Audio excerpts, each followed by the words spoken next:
Hello, ladies and gentlemen. Welcome to your ELA class for Thursday, April the 7th, 2022. Anything is possible. Today's target, I will practice reading strategies with test questions so that I can understand how to answer test questions. I know I'll got it if I can feel confident that I'm ready for the STAR test. I'm going to introduce you to a family called the smart family. Here they are, but they're not so smart after all.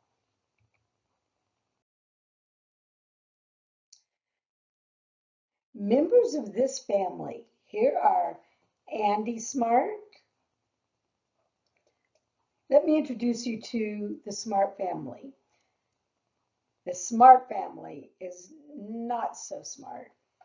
Here they are, Andy Smart, Sally Smart, Roy Smart, twin brother Larry Smart, and Izzy Smart, the little sister. We're going to talk a little bit about them every day for the next few days. Today, we're going to talk about Andy Smart. They call him Anything Andy. He'll choose any answer that sounds good. Look, in his head, he's going, okay, first answer is A, B, A, B, A, B, and he'll just choose any answer that sounds correct. That's not very smart. Today we're going to be talking about making inferences. We talked about it yesterday too.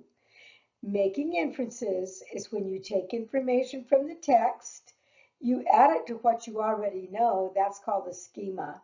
So things that you already know. And the inference is what is the author not stated.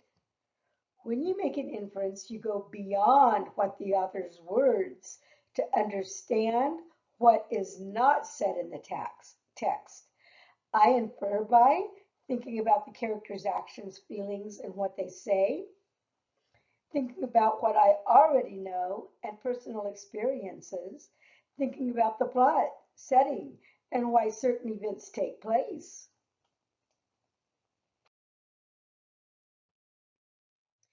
Oh, we're back to anything Andy. Choose the best answer.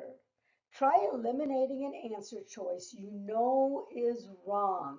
Anything Andy doesn't do that. Read all the answer choices before you choose. He just keeps going A, B, A, B, A, B. We're going to be looking at inferences. I'm going to read you a little short paragraph, and then we're going to decide what we can figure out that the author didn't really tell us, but we can figure it out. Now, some scientists have thought of another reason why zebras have stripes, and it has to do with biting, blood-sucking, disease-spreading flies. In their labs, scientists discovered that these pests don't like landing on striped surfaces. So maybe a zebra's stripes help to keep nasty flies away? To be certain, scientists will have to study how flies behave in the wild with real zebras. Okay, let's look at the answers, cross some out, eliminate some answers, and think in our head, what is in this story that I already know something about? The reader can conclude that from this passage that A, scientists aren't positive about what they've discovered, about what they have discovered why zebras have stripes. Yeah, because it says in there they're not quite sure. We'll put a question mark. Flies prefer to land on stripes. It says right in there. They prefer not to land on stripes. Remember how I told you yesterday there's a couple of crazy answers? Well, there's one of them. The flies have killed several zebras because of their blood-sucking bites. It does not say anything about it killing zebras in the passage. Not all zebras have stripes. So this is easy. It's got three crazy answers. There will always be a crazy, crazy answer, one that doesn't make any sense, and no way, Jose, maybe, and the right answer. This one doesn't even have a maybe. They're all crazy, except the right answer. Here's another story. The red spots and purple swirls in my vision swam together and twisted into hairy large monsters with 10 glowing eyes and 5 huge mouths hiding behind the large oak trees. Each had a pincushion of teeth longer than saber-toothed tiger fangs. 3 knotty, gnarly trees shot out electric waves. They sizzled and tried to come alive. They were plucking their roots from the ground and walking along with their limbs and branches like a million hands and fingers reaching out to grab hold of me. Then I woke up. I didn't think that was real. What can the con, what can what conclusion can a reader draw from this passage? A storm took place in the dream? I don't know. A monster in the dream were really trees? Mm, maybe. The dream most likely took place in a forest? Mm. The dream was about an owl. That's crazy. There wasn't even an owl mentioned anywhere. So, and I don't remember a storm in the dream. That's sort of a, I don't think so. So we're down to two answers. The monsters in the dream were really trees. The dream, most like, I think that in the dream, there were really some trees. I think it's a B because it talks about how the trees grew legs. All right, humpback whales. Mrs. Lansford has seen humpback whales. Humpback whales are famous for their long, beautiful songs. Male whales sing during the mating season to attract females. When a male whale sings, he can hold his breath for more than 15 minutes, hanging motionless in the water with his head down. The sounds pass right through his skull and out into the water rather than coming out of his mouth. So he makes sounds that doesn't come out of his mouth, it goes right through his head. Scientists have learned that male whales swimming together sing the exact same song to attract female whales. Maybe they learned it from each other. In this selection, a reader can infer, so we can figure out that male humpback whales love to dance and sing at the same. Does it say anything about dancing? That's a crazy answer.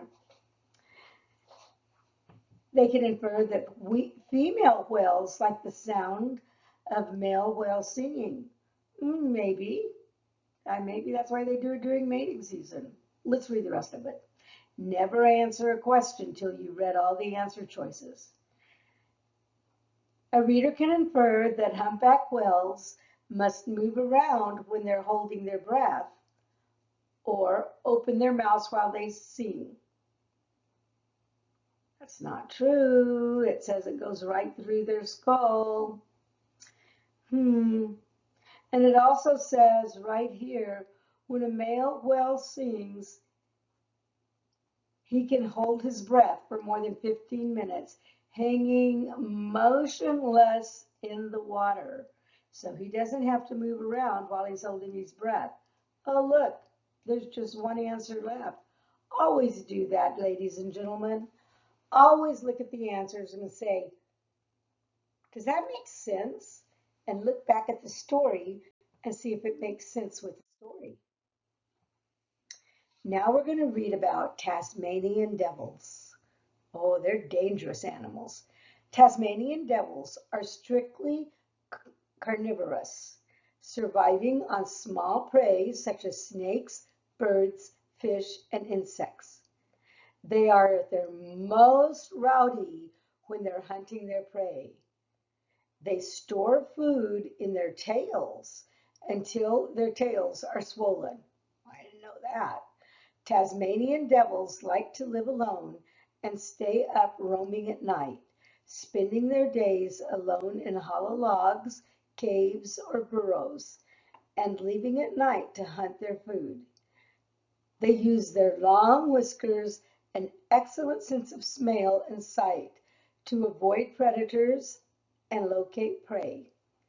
They'll fish pretty much, they'll eat pretty much anything they can get their teeth on. Okay?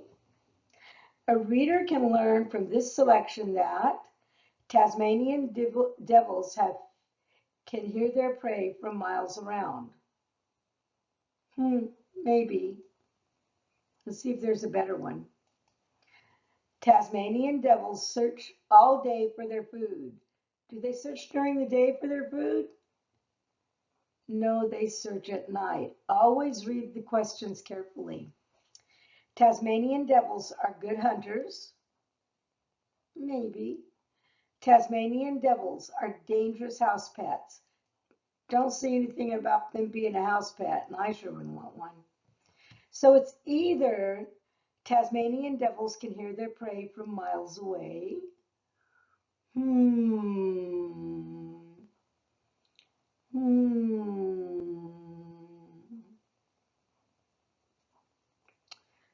Or Tasmanian devils are good hunters. I think Tasmanian devils are good hunters. Okay, it's time for announcements. If you plan to come back to K-12 in the next year, please fill out your registration now. Math and Literacy Fun Night on Wednesday, April 13th from 6:30 to 7:30. Come and have fun while you learn. Fourth grade STAR testing, May 10th and 11th. MAP and Amnesty Week. In 2 weeks, the week of April 25th, it's going to be MAP week. You're going to stay with me and take your MAP, one for reading, one for math. Then we're not going to have CCs except for people who need to catch up on their work. I'm going to go through and make a list. I'm going to check it twice. I'm going to find out who's naughty and nice. Oh, that's from another time of the year. Some of you might wonder, what is Amnesty Week if you haven't been at K-12? Amnesty Week is an opportunity for you to return to some big point items from the semester to try to bring your grade up. The focus of this time will be for you to complete any missing or late work, including tests, projects, and USA test preps. I will be mailing you a list of the Amnesty work assignments. The Class Connects schedule for this week will give you a chance to check in with me and complete work as needed. You can begin Amnesty work now if you do not need to be in a session to complete the assignments. So you can go ahead and complete the assignments now. And then when it's time for the sessions, they'll be optional for you. Okay, I will see you tomorrow. Oh, no, I won't. I will see you on Monday. I'm glad to know that. Talk to you guys later. Bye.